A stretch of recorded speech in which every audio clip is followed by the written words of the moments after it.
Hi, welcome to the Glass Studio of Feral Glass. This will be just a brief little tour to give you a feel for what's involved. If you have questions on things we don't cover here, please send me an email, john@feralglass.com. Well, here we see where I store my glass. You can see that there's different colors as well as different types and textures. These pieces aren't normally sticking out of these storage bins, but I pulled them out just to show you the kinds of colors you can get.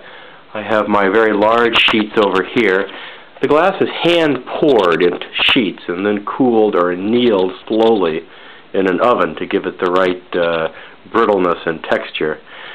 I have opaque and transparent and all sorts of textured glasses. As the pieces get smaller, I of course store them in slightly smaller storage bins. Little flowers here, a piece of batik a friend of mine made for me, and my musical and books on CD source. Here's my workbench where I actually make the glass creations.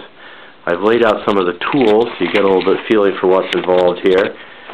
I've got my latex gloves that I use, the solder, the copper foil, which is a thin ribbon of copper that you put around the edge of each piece of glass, my respirator that I wear whenever I'm doing any kind of work with the chemicals or solder.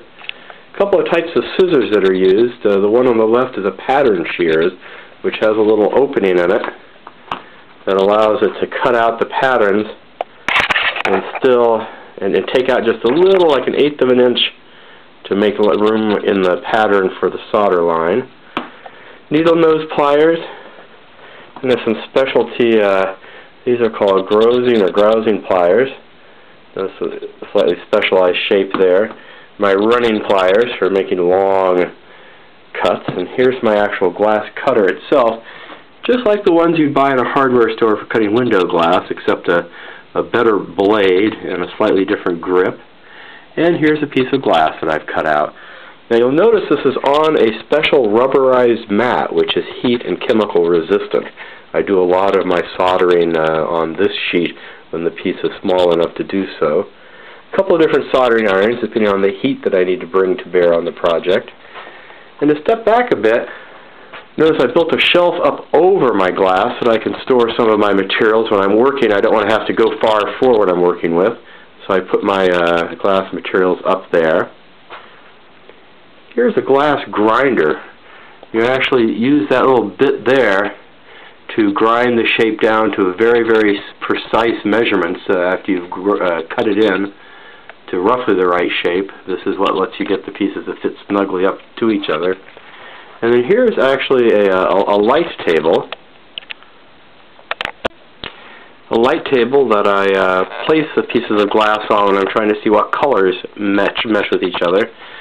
This is one of my favorite types of glass here. I call it flame glass. It's technically an amber orange wispy. Here's a glass. I think you can notice a little bit of texture on it. When they take the molten glass and roll it out using like a big pasta machine, they can add different textures to the glass like this. Now these are both transparent, or what's called cathedral glass, different patterns of color through it, wispy. Now here's what's called opaque glass, glass that the light's more diffused into rather than through. And here's a deep, like a cinnamon red, that when lit from behind looks very nice.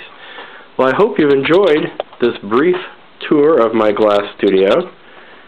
If you have any questions about how to make glass or how to handle it or take care of it, please do email me, and look back for further tours of my garden glass out in the garden.